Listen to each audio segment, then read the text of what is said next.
Moses Malone or Kevin Garnett, who, when they signed up with respectable teams to win a chip, that I thought could have won more? That's a good question because Moses Malone joined the Sixers in '83, and 444 became a way of life. I mean, it was like one of the most dominant runs I ever seen. Um, these guys both came out of high school, both were flexible. I think a lot of people forget how bad Moses Malone is. Moses Malone is in my top six greatest centers ever, and I think he's probably the most underappreciated of all because he's the one who showed Akeem a lot, and he would have been a problem. He put body on Kareem. He's the one who made Kareem have to step his game up. He was something else. You know, a lot of people forget about how bad he was. ABA, one of the greatest ABA players, one of the greatest NBA players, three-time league MVP. And he gets kind of sideshow because he was a brother. He wasn't one of the ones that was a puppet, and he just down home folk.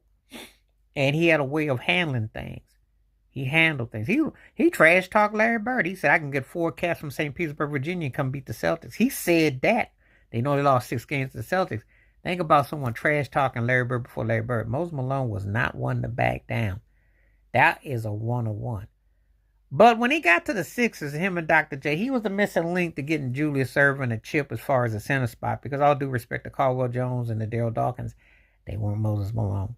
And Moses put them shoes on, and you knew you had to deal with them. So, but the Sixers' run was short lived. They got old quick. They got knocked out the next year by the Nets. That's when it was the best of 2 out of 3, and they got knocked out in the first round, '84.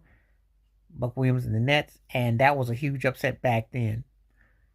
The Celtics won the chip in '08 when they got Garnett from Minnesota. He came up big.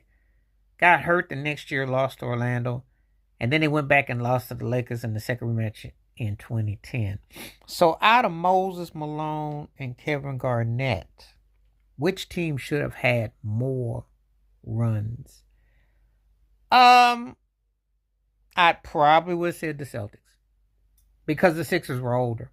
Now, if Andrew Toney is healthy, but remember, Dr. J did retire in '87. Moses played another 8, 9 more years, but his peak was with Philly, and he was older when they got Barkley.